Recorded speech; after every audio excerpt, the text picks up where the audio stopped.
പ്രീതികർത്ത സുഹൃത്തുക്കളെ, എല്ലാവർക്കും എൻട്രിയിലേക്ക് സ്വാഗതം. ഞാൻ രാജേഷ് സാർ. നമ്മൾ ലോക ചരിത്രത്തില് കഴിഞ്ഞ ക്ലാസ്സില് റഷ്യൻ വിപ്ലവം പഠിച്ചുകൊണ്ടിരിക്കുകയായിരുന്നു. റഷ്യൻ വിപ്ലവത്തിന്റെ അടിസ്ഥാന വിവരങ്ങൾ നമ്മൾ പഠിച്ചു. അതായത് ബ്രിട്ടീഷ് രാജവാഴ്ചയുടെ ചരിത്രം. റഷ്യയില് വിപ്ലവം ഉണ്ടാകാൻ പ്രധാന കാരണം എന്തായിരുന്നു? നിക്കോളസ് രണ്ടാമൻ എന്ന രാജാവിന്റെ ഏകാധിപത്യ ഭരണവും ഡ്യൂമ എന്ന പാർലമെന്റിനെ അനുസരിക്കാത്തത്.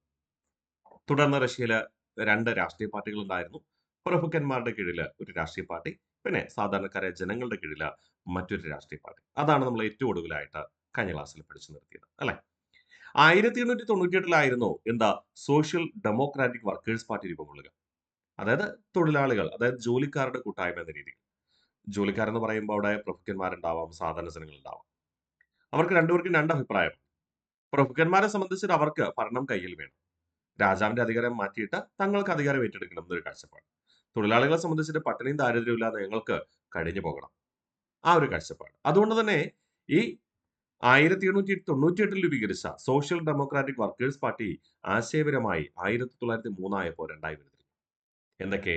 ഒന്ന്, സോഷ്യൽ റവല്യൂഷണറി പാർട്ടി, വിപ്ലവത്തിലൂടെ അധികാര കൈമാറ്റം വേണമെന്ന് ആഗ്രഹിക്കുന്നവർ. അവർ പ്രഭുക്കന്മാരായിരുന്നു, അംഗസംഖ്യയിൽ കുറവായിരുന്നതുകൊണ്ട് ന്യൂനപക്ഷം മെൻഷെവിക് എന്നറിയപ്പെട്ടു. മെൻഷെവിക്കിന്റെ നേതാവ് ആരാ? യെസ്, നമുക്കറിയാം, അലക്സാണ്ടർ കെർൻസ്കി. പിന്നെ ഭൂരിഭാഗം തൊഴിലാളികൾ, സാധാരണക്കാരായ ജനങ്ങൾ ഉൾപ്പെടുന്ന സോഷ്യൽ ഡെമോക്രാറ്റിക് ലേബർ പാർട്ടി, അതിന്റെ നേതാവ് ആരാ? ലെനിനും ട്രോട്സ്കിയുമായിരുന്നു. ഇവര് ഭൂരിപക്ഷം എന്ന അർത്ഥത്തിൽ എന്ത് പേരിൽ അറിയപ്പെടുക? ബോൾഷെവിക് എന്നാണ് അറിയപ്പെടുക. ശരിയല്ലേ? ഇത്രയുമാണ് കഴിഞ്ഞ ക്ലാസ്സിൽ നമ്മൾ പഠിച്ചിരുന്നത്. ഓക്കെ, അത് നിങ്ങളുടെ മനസ്സിലുണ്ടാവണം. അതുകൊണ്ടാണ് ഞാൻ ഇന്ന് അതൊന്ന് ജസ്റ്റ് ഓർമ്മിപ്പിക്കുക. ഓക്കെ, ബാക്കി പഠിക്കാം. യെസ്, ചുവപ്പ് സേനയ്ക്ക് രൂപം നൽകിയത് ലിയോൺ ട്രോട്സ്കി. ലെനിനും ട്രോട്സ്കിയുമാണ് എന്തിന് നേതൃത്വം നൽകുക? ബോൾഷെവിക് അഥവാ സോഷ്യൽ ഡെമോക്രാറ്റിക് ലേബർ പാർട്ടിക്ക് നേതൃത്വം നൽകുക. ഇവർക്ക് സ്വന്തമായിട്ട് സൈന്യമൊന്നുമില്ല. പ്രഭുക്കന്മാർക്ക് സ്വന്തം സൈന്യമുണ്ട്, വെള്ളപ്പട എന്നൊക്കെ ഞാൻ നിങ്ങളോട് പറഞ്ഞു. ഇവർക്ക് സ്വന്തമായിട്ട് സൈന്യം ഇല്ലാത്തത് കൊണ്ട് ഈ വെള്ളപ്പടയെ എതിർക്കുന്നതിന് വേണ്ടിയിട്ട് പ്രഭുക്കന്മാരുടെ വെള്ളപ്പടയെയും രാജാക്കന്മാരുടെ സൈന്യത്തെയും എതിർക്കുന്നതിന് വേണ്ടിയിട്ട് നമ്മുടെ ബോൾഷെവിക് വിഭാഗം രൂപീകരിച്ചതാണ് ചുവപ്പ് സേന, റെഡ് ആർമി. ആരാ? Leon Trotsky. ബോൾഷെവിക്കുകളുടെ സായുധ സേനയാണ് ലിയോൺ ട്രോട്സ്കി ആരംഭിച്ച ചുവപ്പ് സേന. ചുവപ്പ് സേനാ ദിനമായിട്ട് കണക്കാക്കുന്നത് ഫെബ്രുവരി 23. ചുവപ്പ് കാവൽ സേനയ്ക്ക് രൂപം നൽകിയത് ആരാണ്? ലെനിനാണ്. രണ്ടും രണ്ടാണ് കേട്ടോ. ചുവപ്പ് സേന രൂപീകരിച്ചത് ലിയോൺ ട്രോട്സ്കിയും ചുവപ്പ് കാവൽ സേന രൂപീകരിച്ചത് ലെനിനുമാണ്. ചുവപ്പ് സേനയാണ് ബോൾഷെവിക്കിന്റെ സായുധ സേന. ചുവപ്പ് സേനാ ദിനമെന്നറിയപ്പെടുന്നത് ഫെബ്രുവരി 23. എന്നാൽ ചുവപ്പ് കാവൽ സേനയ്ക്ക് രൂപം നൽകിയത് ആരെന്ന് ചോദിച്ചാൽ ആരാണ്? നമ്മുടെ ബോൾഷെവിക്കിന്റെ പ്രധാന നേതാവായ ലെനിൻ. ഇനി നമ്മൾ വിപ്ലവത്തിലേക്ക് പോകണം കേട്ടോ. 1917 വിപ്ലവത്തെ തുടർന്ന് റഷ്യ ഒന്നാം ലോക മഹായുദ്ധത്തിൽ നിന്ന് എന്ത് ചെയ്തു? പിൻവാങ്ങി എന്ന് നമ്മൾ കഴിഞ്ഞ ക്ലാസ്സിൽ പഠിച്ചു. ആ വിപ്ലവമാണ് നമ്മൾ ആദ്യം പഠിക്കുക, ഫെബ്രുവരി വിപ്ലവം. ഒന്നാം ലോക മഹായുദ്ധത്തിൽ ഡ്യൂമ എന്ന നിയമനിർമ്മാണ സഭയുടെ പാർലമെന്റിന്റെ നിർദ്ദേശത്തെ മറികടന്നുകൊണ്ട് നിക്കോളസ് രണ്ടാമൻ യുദ്ധത്തിന് പോയി. ഒന്നാം ലോക മഹായുദ്ധ കാലഘട്ടത്തിൽ ഏറ്റവും കൂടുതൽ ആൾനാശമുണ്ടായത് റഷ്യ എന്ന രാജ്യത്തിനുമായിരുന്നു. അതുകൊണ്ട് തന്നെ സാമ്പത്തികമായി തകർന്ന് തരിപ്പണമായി റഷ്യ. അത് ആരെയാ ബാധിക്കുക? സാധാരണക്കാര ജനങ്ങളല്ലേ. പ്രഭുക്കന്മാരെയോ രാജാവിനെയോ അധികം ബാധിക്കില്ലല്ലോ. സാധാരണക്കാര ജനങ്ങൾക്ക് പട്ടിണി, കൊടിയ ദാരിദ്ര്യം. ആയിരക്കണക്കിന് സ്ത്രീകൾ റൊട്ടിക്ക് വേണ്ടി പെട്രോഗ്രാഡ് തെരുവുകളിൽ പ്രകടനം നടത്തി. അതായത് ഭക്ഷണത്തിന് വേണ്ടിയിട്ട് പെട്രോഗ്രാഡ് തെരുവുകളിൽ പ്രകടനം നടത്തി. എന്തിന്റെ മാതൃകയില്? ഫ്രഞ്ച് വിപ്ലവത്തിന്റെ മാതൃകയിൽ, അല്ലെ? ഇതോടൊപ്പം സൈനികരും ചേർന്നു. കാരണം സൈനികര് പ്രഭുക്കന്മാർക്കും രാജാവിനും വേണ്ടി ജോലി ചെയ്യുന്നവരാ. അവരെ സംബന്ധിച്ചിട്ട് സാധാരണക്കാരായ ജനങ്ങളെ പോലെ തന്നെയാണ് അവരെ കണക്കാക്കുക, അടിമകളെ പോലെ, അല്ലെ? വേറെ അവകാശം ഒന്നുമില്ല, മൗലിക അവകാശം ഒന്നുമില്ല സൈനികർക്ക്. അവർക്കും കൊടിയ ദാരിദ്ര്യം നേരിടേണ്ടി വന്നു. അങ്ങനെ സൈനികരും ഈ സ്ത്രീകളുടെ കൂടെ പ്രതിഷേധത്തിൽ പങ്കെടുത്തു. തുടർന്ന് സൈനികരുടെയും സ്ത്രീകളുടെയും തൊഴിലാളികളുടെയും നേതൃത്വത്തില് ഈ പെട്രോഗ്രാഡ് നഗരം, റഷ്യയുടെ തലസ്ഥാനമായി കണക്കാക്കുന്ന പെട്രോഗ്രാഡ് നഗരം തൊഴിലാളികൾ പിടിച്ചെടുത്തു. തൊഴിലാളികൾ പിടിച്ചെടുത്തപ്പോ ഈ സൈനികർ എന്ന് പറയുന്നത് ആരുടെ സൈന്യമായിരുന്നു? പ്രധാനമായും പ്രഭുക്കന്മാരുടെ സൈന്യമായിരുന്നു, അല്ലെ? അതുകൊണ്ട് തന്നെ ഇത് ഈ ഒരു ഫെബ്രുവരി വിപ്ലവം നടത്തിയത് മെൻഷെവിക് ആണെന്ന് നമ്മൾ പറയേണ്ടി വരും. ഓക്കെ, നമുക്ക് നോക്കാം. അപ്പൊ ആയിരക്കണക്കിന് സ്ത്രീകൾ റൊട്ടിക്ക് വേണ്ടി ഭക്ഷണത്തിന് വേണ്ടി പെട്രോഗ്രാഡ് തെരുവുകളിൽ പ്രകടനം നടത്തി. സൈനികരും എന്ത് ചെയ്തു? ഒപ്പം ചേർന്നു. തുടർന്ന് പെട്രോഗ്രാഡ് നഗരം തൊഴിലാളികൾ പിടിച്ചെടുത്തു. ഇതെന്നാ സംഭവിച്ചേ? ജൂലിയൻ കലണ്ടർ അനുസരിച്ച്, അതായത് റഷ്യയിലെ പ്രാദേശിക കലണ്ടർ അനുസരിച്ച് 1917 ഫെബ്രുവരി മാസം 23 തീയതി. ഫെബ്രുവരി മാസം 23 തീയതി.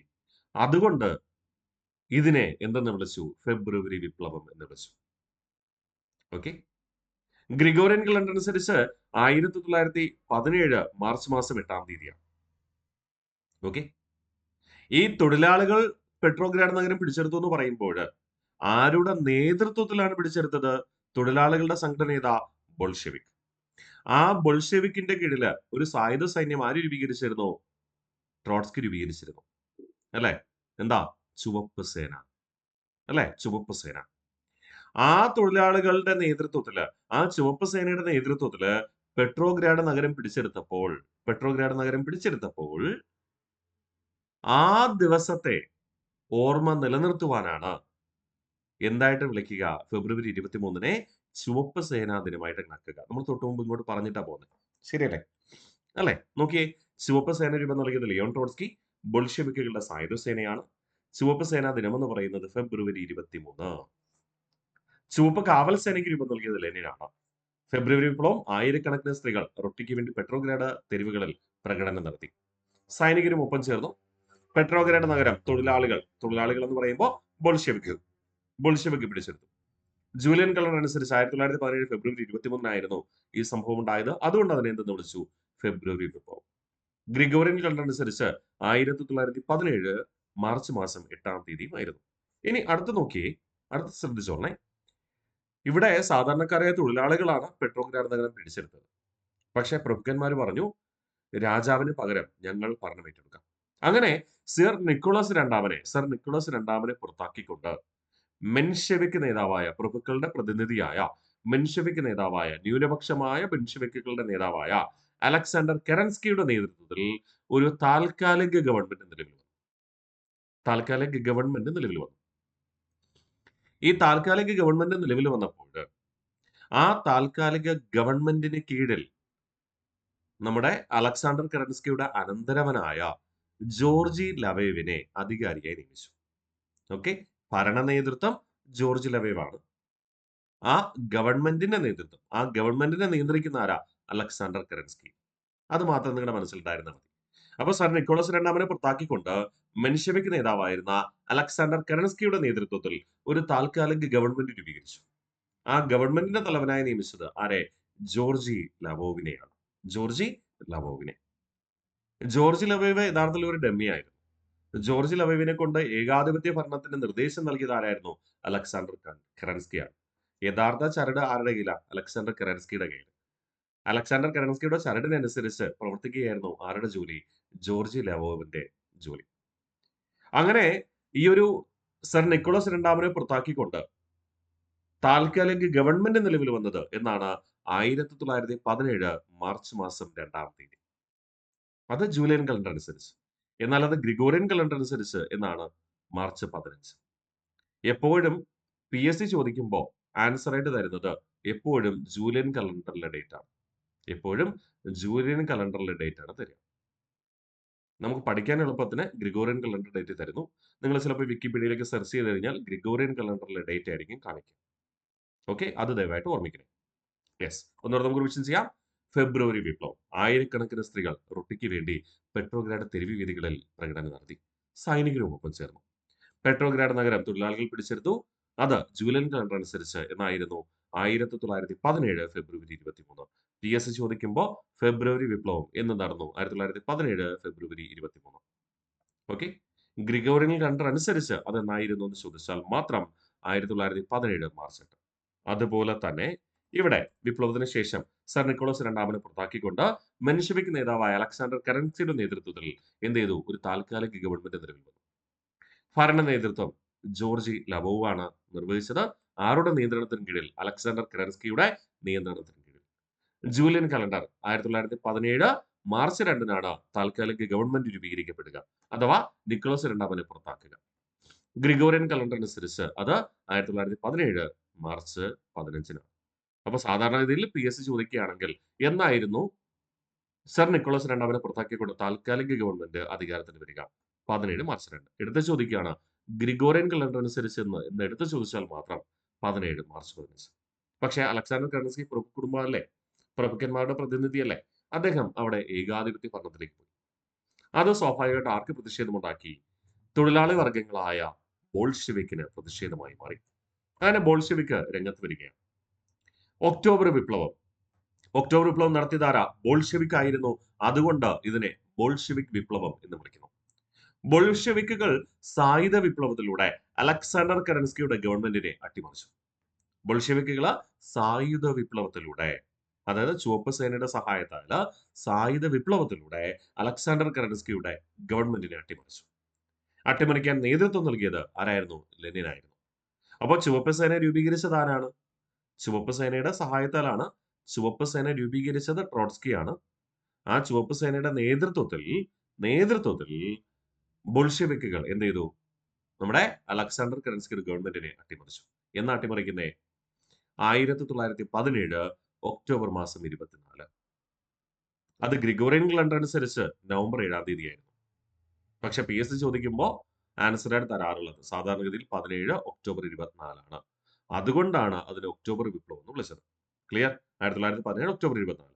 എന്നാൽ PSC എടുത്ത് ചോദിക്കുകയാണെന്ന് കരുതുക, ഗ്രിഗോറിയൻ കലണ്ടർ അനുസരിച്ച് എന്ന് എടുത്ത് ചോദിച്ചാൽ 17 നവംബർ 7 പറയാം. നിങ്ങളുടെ മനസ്സിൽ ഞാൻ കഴിഞ്ഞ ക്ലാസ്സിൽ പറഞ്ഞതുപോലെ നിങ്ങളുടെ മനസ്സിൽ ഒരൊറ്റ കാര്യം ഉണ്ടായാൽ മതി. റഷ്യയിലെ പ്രാദേശിക കലണ്ടറായ ജൂലിയൻ കലണ്ടറിൽ ഉപയോഗിച്ചിരുന്നത് ഡേറ്റും അന്തർദേശീയ തലത്തിൽ പൊതുവായി ഉപയോഗിക്കുന്ന ഗ്രിഗോറിയൻ കലണ്ടർ തമ്മിൽ ഒരു 13 അല്ലെങ്കിൽ 14 ദിവസത്തിന് ഡിഫറൻസ് ഉണ്ടാവും. 13 അല്ലെങ്കിൽ 14 ദിവസത്തിന് പുറകിലായിരിക്കും റഷ്യയുടെ പ്രാദേശിക കലണ്ടർ. അത് നിങ്ങളുടെ മനസ്സിലുണ്ടെങ്കിൽ ആൻസർ ഒക്കെ സെറ്റ് ആയിരിക്കും. ക്ലിയർ? അപ്പൊ ജൂലിയൻ കലണ്ടർ പ്രകാരം 1917 ഒക്ടോബർ 24 ഈ വിപ്ലവം നടന്നത്. അതുകൊണ്ടാണ് ഇതിനെ എന്തെന്ന് വിളിച്ചത്? ഒക്ടോബർ വിപ്ലവം. ഗ്രിഗോറിയൻ കലണ്ടർ അനുസരിച്ച് 17 നവംബർ മാസം 7 ആയിരുന്നു. സെറ്റാണേ.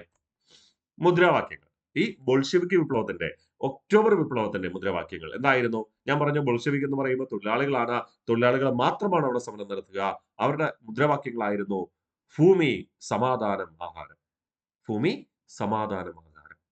കൃഷിഭൂമി കർഷകന്, ഭക്ഷണം പാവങ്ങൾക്ക്, അധികാരം തൊഴിലാളികൾക്ക്, സ്വാതന്ത്ര്യം എല്ലാവർക്കും.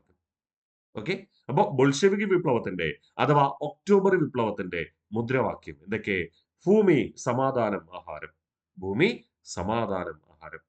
കൃഷിഭൂമി കർഷകന്, ഭക്ഷണം പാവങ്ങൾക്ക്, അധികാരം തൊഴിലാളികൾക്ക്, സ്വാതന്ത്ര്യം എല്ലാവർക്കും. ഓക്കെ, ഇത് കാണാതെ പഠിക്കണ്ട, ജസ്റ്റ് ഒന്ന് വായിച്ചു വെച്ചാൽ മതി, മനസ്സിൽ കൃത്യമായിട്ട് തന്നെ പതിഞ്ഞോളും. ഓക്കെ, അപ്പൊ മുദ്രാവാക്യങ്ങൾ എന്തൊക്കെയാ? ഭൂമി, സമാധാനം, ആഹാരം. കൃഷിഭൂമി കർഷകന്, ഭക്ഷണം പാവങ്ങൾക്ക്, അധികാരം തൊഴിലാളികൾക്ക്, സ്വാതന്ത്ര്യം എല്ലാവർക്കും. കൃഷിഭൂമിക്കും ഭക്ഷണത്തിനും അധികാരത്തിനും സ്വാതന്ത്ര്യത്തിനും വേണ്ടിയാണ് ഒക്ടോബർ വിപ്ലവം അരങ്ങേറിയത്. എന്നാൽ ഫെബ്രുവരി വിപ്ലവം എന്തിനാ? അധികാരത്തിന് വേണ്ടിയായിരുന്നു. അല്ലെ? നമുക്ക് അങ്ങനെ ചിന്തിക്കേണ്ടി വരും. ഫെബ്രുവരി വിപ്ലവം കേവലം അധികാരത്തിന് വേണ്ടിയായിരുന്നു. അതുകൊണ്ടാണ് ഒക്ടോബർ വിപ്ലവം അഥവാ ബോൾഷെവിക് വിപ്ലവം ഉണ്ടാവുക. കൃഷിഭൂമിക്കും ഭക്ഷണത്തിനും അധികാരത്തിനും സ്വാതന്ത്ര്യത്തിനും. അപ്പൊ ബോൾഷെവിക്കുകൾ ഇതിന്റെ തുടർ നടപടി സ്വീകരിക്കില്ലേ? സ്വീകരിക്കും.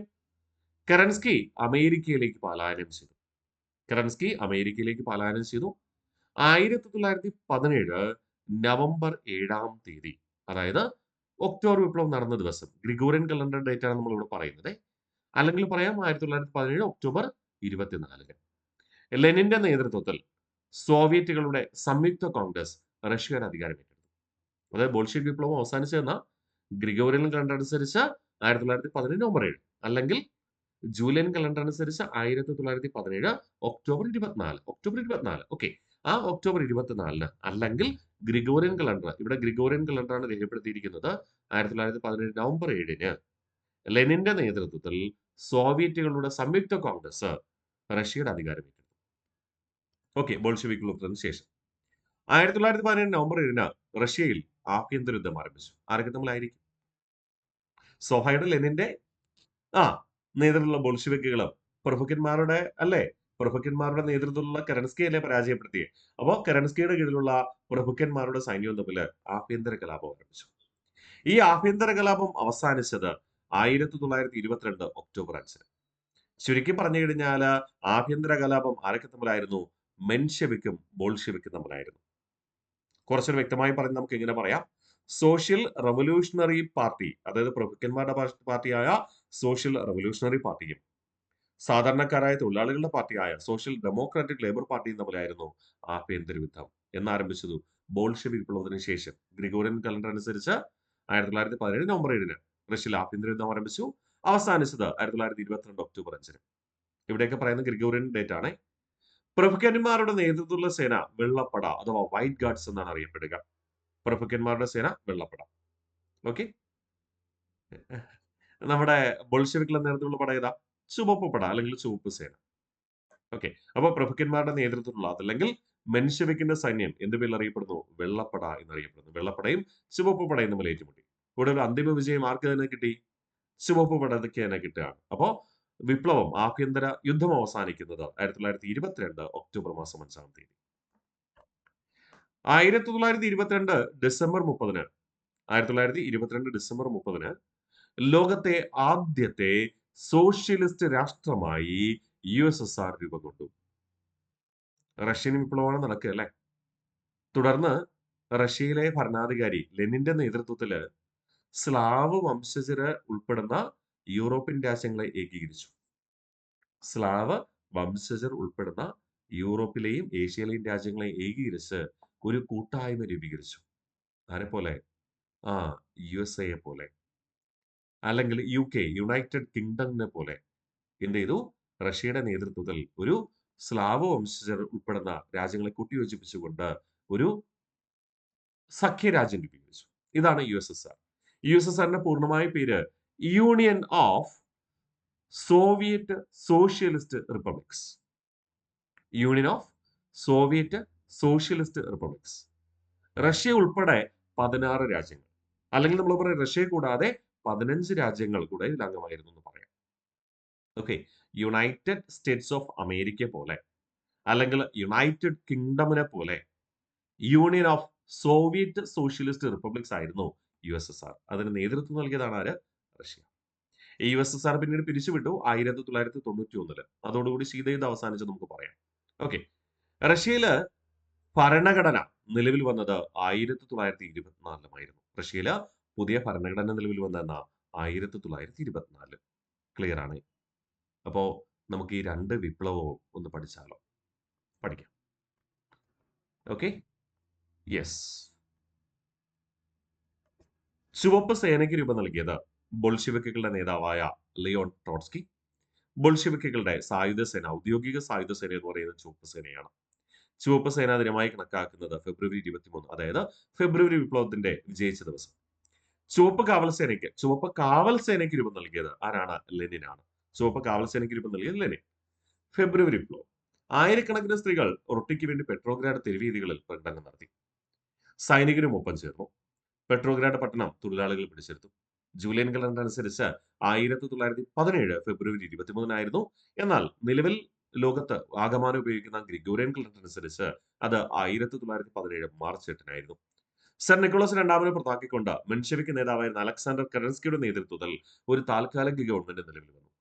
ഭരണ നേതൃത്വം നിർവഹിച്ചത് ജോർജ് ലവൈവാണ്. പക്ഷേ പിടിവള്ളി ആരുടെ കയ്യിലാണ്? അലക്സാണ്ടർ കെറൻസ്കിയുടെ. ജൂലിയൻ കലണ്ടർ അനുസരിച്ച് 1917 മാർച്ച് 2-നായിരുന്നു എന്ത് ചെയ്യുന്നത്? താൽക്കാലിക ഗവൺമെന്റ് നിലവിൽ വരിക. ഗ്രിഗോറിയൻ കലണ്ടർ അനുസരിച്ച് 1917 മാർച്ച് 15-ന്. തുടർന്ന് അലക്സാണ്ടർ കെറൻസ്കിയുടെ നേതൃത്വത്തിൽ, പ്രഭുക്കന്മാരുടെ നേതൃത്വത്തിൽ ഒരു ഏകാധിപത്യ ഭരണത്തിലേക്ക് പോയി. അത് സാധാരണക്കാരായ തൊഴിലാളികൾക്ക് ഇഷ്ടപ്പെട്ടില്ല. അതാണ് ഒക്ടോബർ വിപ്ലവത്തിലേക്ക് നയിക്കുക.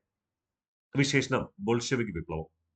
ബോൾഷെവിക്കുകൾ സായുധ വിപ്ലവത്തിലൂടെ, അല്ലെങ്കിൽ ചുവപ്പ് സേനയുടെ സഹായത്തോടു കൂടി അലക്സാണ്ടർ കെറൻസ്കിയുടെ ഗവൺമെന്റിനെ അട്ടിമറിച്ചു.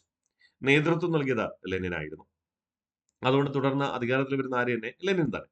ജൂലിയൻ കലണ്ടർ അനുസരിച്ച് 1917 ഒക്ടോബർ 24-ലായിരുന്നു ഈ സംഭവം. അതുകൊണ്ട് ഇതിനെ എന്തെന്ന് വിളിച്ചു? ഒക്ടോബർ വിപ്ലവം എന്ന് വിളിച്ചു. ഗ്രിഗോറിയൻ കലണ്ടർ അനുസരിച്ച് 1917 നവംബർ 7-ന്. ഒക്ടോബർ വിപ്ലവത്തിന്റെ അഥവാ ബോൾഷെവിക് വിപ്ലവത്തിന്റെ മുദ്രാവാക്യങ്ങൾ എന്തൊക്കെ? ഭൂമി സമാധാനം ആഹാരം, കൃഷിഭൂമി കർഷകന്, ഭക്ഷണം പാവങ്ങൾക്ക്, അധികാരം തൊഴിലാളികൾക്ക്, സ്വാതന്ത്ര്യം എല്ലാവർക്കും. കെറൻസ്കി അമേരിക്കയിലേക്ക് പലായനം ചെയ്തു. 1917 നവംബർ 7 ഗ്രിഗോറിയൻ കലണ്ടർ അനുസരിച്ച്, ഗ്രിഗോറിയൻ കലണ്ടറാണ് ഡേറ്റ് അതെ കേട്ടോ, ഗ്രിഗോറിയൻ കലണ്ടർ അനുസരിച്ച് 1917 നവംബർ 7, അല്ലെങ്കിൽ ജൂലിയൻ കലണ്ടർ അനുസരിച്ച് എന്നായിരിക്കും. ജൂലിയൻ കലണ്ടർ അനുസരിച്ചാണെങ്കിൽ ഈ ദിവസം ഒന്നാ 1917 ഒക്ടോബർ മാസം 24 തീയതി. ശരിയാണ്, 1917 ഒക്ടോബർ മാസം 24. ഓക്കെ, 24 തീയതി ലെനിന്റെ നേതൃത്വത്തിൽ സോവിയറ്റുകളുടെ സംയുക്ത കോൺഗ്രസ് റഷ്യയുടെ അധികാരം ഏറ്റെടുത്തു. ക്ലിയർ. അടുത്ത് പറയുന്നു, 1917 നവംബർ 7 റഷ്യയിൽ ആഭ്യന്തര യുദ്ധം ആരംഭിച്ചു. അവസാനിച്ചത് 1922 ഒക്ടോബർ 5. ഇവിടെയും നമ്മൾ ഗ്രിഗോറിയൻ കലണ്ടറാണ് പറയുക. പ്രഭുക്കന്മാരുടെ നേതൃത്വത്തിലുള്ള സേന വെള്ളപ്പട അഥവാ വൈറ്റ് ഗാർഡ്സ് ആയിരുന്നു. 1922 ആഭ്യന്തര കലാപം അവസാനിച്ചതിന് ശേഷം 22 ഡിസംബർ 30 ലോകത്തെ ആദ്യത്തെ സോഷ്യലിസ്റ്റ് രാഷ്ട്രമായി USSR രൂപം കൊണ്ടു. USA പോലെ അല്ലെങ്കിൽ UK പോലെയൊക്കെ, union of Soviet socialist republic. 16 രാജ്യങ്ങൾ, റഷ്യ ഉൾപ്പെടെ 16 രാജ്യങ്ങളാണ് അംഗങ്ങൾ. റഷ്യയില് പുതിയ ഭരണഘടന നിലവിൽ വന്നത് 1924. സെറ്റാണ്. ഇനി അടുത്ത് പറയുന്നു ലെനിനെ കുറിച്ച്. റഷ്യൻ വിപ്ലവത്തിന്റെ സമുന്നത നേതാവാണ് ലെനിൻ. എന്ന് പറഞ്ഞാൽ ഒരുപാട് നേതാക്കളുണ്ട്, ട്രോട്സ്കി ഒക്കെ ഉണ്ട്, അതിലും ഏറ്റവും മെച്ചപ്പെട്ട നേതാവ്. ലെനിൻ ആരംഭിച്ച പത്രമായിരുന്നു ഇസ്കാര. ഓക്കെ, ലെനിന്റെ പത്രം ഏതാ? ഇസ്കാര. പുത്തൻ സാമ്പത്തിക നയവും യുദ്ധകാല കമ്മ്യൂണിസവും റഷ്യയിൽ നടപ്പിലാക്കിയ പ്രസിഡന്റ് ലെനിൻ ആയിരുന്നു. പുത്തൻ സാമ്പത്തിക നയം, ന്യൂ എക്കണോമിക് പോളിസി, യുദ്ധകാല കമ്മ്യൂണിസം എന്നിവ റഷ്യയിൽ നടപ്പിലാക്കിയത് ആരായിരുന്നു? ലെനിൻ. എന്ന് പറഞ്ഞാൽ എന്താ? ആഭ്യന്തര യുദ്ധത്തിന് ശേഷം കമ്മ്യൂണിസത്തിന്റെ അടിസ്ഥാനത്തിൽ രാജ്യത്ത് ക്ഷേമ പ്രവർത്തനങ്ങൾ ആരംഭിച്ചു എന്നാണ് അർത്ഥം. അതാണ് യുദ്ധകാല കമ്മ്യൂണിസം. ഇദ്ദേഹത്തിന്റെ ആത്മകഥാ പരാമർശമുള്ള പുസ്തകമായിരുന്നു ഏപ്രിൽ തീസിസ്. 1913 മൂന്നാം ഇന്റർനാഷണൽ സംഘടിപ്പിച്ചത്, അല്ലെങ്കിൽ മൂന്നാം ഇന്റർനാഷണൽ വിളിച്ചുകൂട്ടിയത് ലെനിന്റെ നേതൃത്വത്തിലായിരുന്നു. എവിടെ? മോസ്കോയിൽ വെച്ച്. ഈ 1919 മൂന്നാം ഇന്റർനാഷണലിലെ നമ്മൾ എന്തെന്ന് വിളിക്കാറുണ്ട്? കമ്മ്യൂണിസ്റ്റ് ഇന്റർനാഷണൽ എന്ന് വിളിക്കാറുണ്ട്. ഈ മൂന്നാം ഇന്റർനാഷണലിനെ എന്തുകൊണ്ട് കമ്മ്യൂണിസ്റ്റ് ഇന്റർനാഷണൽ എന്ന് വിളിക്കുന്നു? കമ്മ്യൂണിസ്റ്റ് ഇന്റർനാഷണൽ എന്ന സംഘടന രൂപീകരിക്കപ്പെട്ടത് ഈ മൂന്നാം ഇന്റർനാഷണൽ എന്ന സമ്മേളനത്തിൽ വെച്ചിട്ടാണ്. അതുകൊണ്ടാണ് കമ്മ്യൂണിസ്റ്റ് ഇന്റർനാഷണൽ രൂപീകരിക്കപ്പെട്ടത് 1919 എന്ന് നമ്മൾ പഠിക്കാം അല്ലെ. 1919 രൂപീകരിക്കപ്പെട്ട കമ്മ്യൂണിസ്റ്റ് ഇന്റർനാഷണലിന്റെ നേതൃത്വത്തിലാണ് ലോകത്ത് പല രാജ്യങ്ങളിലും കമ്മ്യൂണിസ്റ്റ് പാർട്ടി നിലവിൽ വന്നത് നമ്മൾ പഠിക്കും. ഇന്ത്യയിലും 1919 എന്ത് ചെയ്യുന്നത്? കമ്മ്യൂണിസ്റ്റ് ഇന്റർനാഷണൽ നേതൃത്വത്തിൽ എന്ത് ചെയ്യുന്നത്? ജനങ്ങള് ഏകീകരിക്കപ്പെടുക. ഔദ്യോഗികമായി കമ്മ്യൂണിസ്റ്റ് പാർട്ടി ഓഫ് ഇന്ത്യ രൂപീകരിക്കുന്നത് 1925. യെസ്, മറക്കില്ലല്ലോ. അപ്പൊ ലെനിനെ കുറിച്ച് എന്തൊക്കെ നമ്മൾ പറഞ്ഞു? റഷ്യൻ വിപ്ലവത്തിന്റെ സമുന്നത നേതാവ്, അതായത് കുറെ നേതാക്കളുണ്ട്, അതിൽ ഉന്നതനായ വ്യക്തി, സമുന്നത നേതാവ് അല്ലെ. ഈ സമുന്നത ധീര നേതാവ് എവിടെയെങ്കിലും കേട്ടിട്ടുണ്ടോ? അതെ, നമ്മൾ ഇന്ത്യൻ ഹിസ്റ്ററി പഠിക്കുമ്പോൾ ഝാൻസി റാണിയെ പരാജയപ്പെടുത്തിയ ബ്രിട്ടീഷ് സൈന്യാധിപനായ ജനറൽ ഹ്യൂഗ്രോസ് വിശേഷിപ്പിച്ചത് എന്താ? സമുന്നത ധീര നേതാവ് എന്നതായിരുന്നു. ഒരുപാട് നേതാക്കന്മാരുണ്ട്, അതിൽ ഏറ്റവും മികച്ച നേതാവ് അർത്ഥത്തിൽ. ഓക്കെ, അപ്പോൾ റഷ്യൻ വിപ്ലവത്തിന്റെ സമുന്നത നേതാവ് ലെനിനാണ്. പത്രം ഇസ്കാര. പുത്തൻ സാമ്പത്തിക നയവും യുദ്ധകാല കമ്മ്യൂണിസവും റഷ്യയിൽ നടപ്പിലാക്കിയ ആദ്യ പ്രസിഡന്റ് ലെനിനായിരുന്നു. അദ്ദേഹത്തിന്റെ ആത്മകഥാ പരാമർശമുള്ള പുസ്തകമാണ് ഏപ്രിൽ തീസിസ്. 1919 മൂന്നാം ഇന്റർനാഷണൽ സംഘടിപ്പിച്ചത് ലെനിനായിരുന്നു. ഇവിടെ വെച്ച് മോസ്കോയിൽ. ഈ മൂന്നാം ഇന്റർനാഷണൽ എന്ന സമ്മേളനത്തിൽ വെച്ചാണ് കമ്മ്യൂണിസ്റ്റ് ഇന്റർനാഷണൽ രൂപം കൊള്ളുക. അതുകൊണ്ട് ഈ മൂന്നാം ഇന്റർനാഷണൽ എന്ന സമ്മേളനത്തെ എന്തെന്ന് വിളിക്കാറുണ്ട്? കമ്മ്യൂണിസ്റ്റ് ഇന്റർനാഷണൽ എന്ന് വിളിക്കാറുണ്ട്. ഓക്കെ. ജോസഫ് സ്റ്റാലിൻ. നമ്മുടെ ലെനിന്റെ നിര്യാണ ശേഷം, ലെനിൻ മരിച്ചതിന് ശേഷം അദ്ദേഹത്തിന്റെ പിൻഗാമിയായിട്ട് അധികാരത്തിൽ വന്ന വ്യക്തിയാണ് ജോസഫ് സ്റ്റാലിൻ. 1924 ലെനിൻ മരിച്ചതിന് ശേഷം അധികാരത്തിൽ വന്ന ഭരണാധികാരി. നിങ്ങൾ ജോസഫ് സ്റ്റാലിന്റെ പിക്ചർ കണ്ടിട്ടുണ്ടോ? ഒരു കൊമ്പൻ മീശയൊക്കെ ഉള്ള, കാണുമ്പോൾ തന്നെ ഒരു വില്ലൻ ലുക്കൊക്കെ ഉള്ള ഒരു മനുഷ്യനാണ്. വില്ലൻ എന്ന് തോന്നാൻ കാരണം കൊണ്ടാണ് ഞാൻ പറഞ്ഞത്. അപ്പൊ ജോസഫ് സ്റ്റാലിൻ 1924 ലെനിൻ മരിച്ചതിന് ശേഷം ലെനിന്റെ പിൻഗാമിയായി അധികാരത്തിൽ വന്ന റഷ്യൻ ഭരണാധികാരി. റഷ്യയില് പഞ്ചവത്സര പദ്ധതിക്ക് തുടക്കം കുറിച്ചത് ജോസഫ് സ്റ്റാലിൻ ആയിരുന്നു. ഈ പഞ്ചവത്സര പദ്ധതിയിലൂടെ പ്രധാനമായും ആർക്ക് വേണ്ടിയുള്ള ക്ഷേമ പദ്ധതികളാണ് കൊണ്ടുവരിക? തൊഴിലാളികൾക്ക്, കൂടാതെ സാധാരണക്കാരായ ജനങ്ങൾക്ക് വേണ്ടിയിട്ട്, സാധാരണ ജനങ്ങൾക്ക് വേണ്ടിയിട്ട്. അപ്പോഴും പ്രഭുക്കന്മാരുണ്ട്. പ്രഭുക്കന്മാര് ഇത് അംഗീകരിക്കാൻ തയ്യാറായില്ല. പ്രഭുക്കന്മാർ ഈ പഞ്ചവത്സര പദ്ധതിയിൽ സഹകരിക്കാൻ തയ്യാറായില്ല. അതുകൊണ്ട് പ്രഭുക്കന്മാരുടെ കൂട്ടായ്മയെ നമ്മുടെ ജോസഫ് സ്റ്റാലിൻ 1930 കൊന്നൊടുക്കി. പ്രതിഷേധിച്ച പ്രഭുക്കന്മാരെ, എല്ലാവരെയും അല്ല, പ്രതിഷേധിച്ച പ്രഭുക്കന്മാരെ 1930 കൊന്നൊടുക്കിയിരുന്നു. അതുകൊണ്ട് ഇദ്ദേഹത്തെ എന്തെന്ന് വിളിക്കാറുണ്ട്? ഭീകരനായ ഭരണാധികാരി എന്ന് വിളിക്കാറുണ്ട്. ഓക്കെ. ഓക്കെ. അതുകൊണ്ടാണ് അദ്ദേഹത്തിന് ഒരു വില്ലൻ പരിവേഷം കൂടെ റഷ്യയിലുള്ളത്. അപ്പൊ ജോസഫ് സ്റ്റാലിൻ. നമുക്ക് അത് വേണമെന്നില്ല. ജസ്റ്റ് ഞാൻ സൂചിപ്പിച്ചതാണ് കേട്ടോ. അപ്പൊ ജോസഫ് സ്റ്റാലിൻ എന്തൊക്കെ നമ്മൾ പഠിച്ചേ? 1924 ലെനിൻ അന്തരിച്ചപ്പോൾ തുടർന്ന് ലെനിന് ശേഷം അധികാരത്തിൽ വന്നെത്തി. വിശേഷണം ലെനിന്റെ പിൻഗാമി എന്നറിയപ്പെടുന്നു. റഷ്യയില് പഞ്ചവത്സര പദ്ധതിക്ക് തുടക്കം കുറിച്ചത് ജോസഫ് സ്റ്റാലിൻ ആയിരുന്നു. ഏത് വർഷമാണ് പഞ്ചവത്സര പദ്ധതി ആരംഭിക്കുക? 1928. ഈ പഞ്ചവത്സര പദ്ധതിയല്ലേ ഇന്ത്യയെ കടംകൊണ്ടിരിക്കുന്നത്? അപ്പൊ ഇന്ത്യ പഞ്ചവത്സര പദ്ധതി എന്ന ആശയം കടംകൊണ്ടിരിക്കുന്നത് എവിടെ നിന്നാണ്? USSRൽ നിന്നാണ്. നമ്മുടെ USSRന്റെ അല്ലെങ്കിൽ റഷ്യൻ ഭരണഘടനയിൽ ഏറ്റവും കൂടുതൽ പരാമർശിക്കുന്നത് ജനങ്ങൾക്ക് വേണ്ടി പ്രവർത്തിക്കണമെന്നാണ്. ജനങ്ങൾ രാഷ്ട്രത്തിന് വേണ്ടി പ്രവർത്തിക്കണമെന്നാണ്. ജനങ്ങൾക്ക് കുറേയധികം കടമകൾ നിർവചിച്ച് നൽകിയിട്ടുണ്ട്. ആ കടമകൾ, ആ നിർവചനമാണ് ഇന്ത്യൻ ഭരണഘടന കടംകൊണ്ടിരിക്കുന്നത് എന്തായിട്ട്? മൗലിക കടമകളായിട്ട്. Fundamental duties. ശരിയല്ലേ? USSR ഭരണഘടനയെന്നോ? അപ്പൊ USSRന്റെ ഭരണഘടന എന്നാ വന്നേ? റഷ്യയുടെ ഭരണഘടന എന്നാ വന്നേ? 1924. അല്ലെ? നമ്മൾ പഠിച്ചു. ഓർമ്മയുണ്ടാവണം. കഴിഞ്ഞു റഷ്യൻ വിപ്ലവം. ഓക്കെ. ലോക വിപ്ലവങ്ങളിൽ നമുക്കിനി അടുത്ത ക്ലാസ്സിൽ പഠിക്കാനുള്ളത് ചൈനീസ് വിപ്ലവമാണ്. ഇന്ന് പഠിച്ച കാര്യങ്ങളൊന്ന് റിവിഷൻ ചെയ്ത് ഉറപ്പിച്ചാലോ? കഴിഞ്ഞില്ലേ? സെറ്റാണ്. ഓക്കെ. അപ്പൊ ചുവപ്പ് സേനയ്ക്ക് രൂപം നൽകിയത് ലിയോൺ ട്രോട്സ്കി ബോൾഷെവിക്കുകളുടെ സായുധ സേനയാണ്. ചുവപ്പ് സേന ദിനമായി കണക്കാക്കുന്നത് ഫെബ്രുവരി 23. ചുവപ്പ് കാവൽ സേനയ്ക്ക് രൂപം നൽകിയത് ആരാ?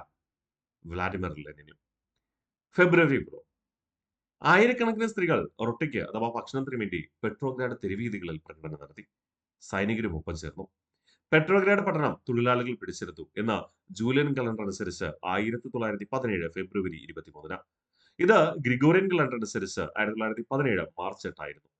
ജൂലിയൻ കലണ്ടർ റഷ്യയുടെ പ്രാദേശിക കലണ്ടറാണ്. അതുകൊണ്ട് അതിനെ ഫെബ്രുവരി വിപ്ലവം എന്ന് വിളിച്ചു.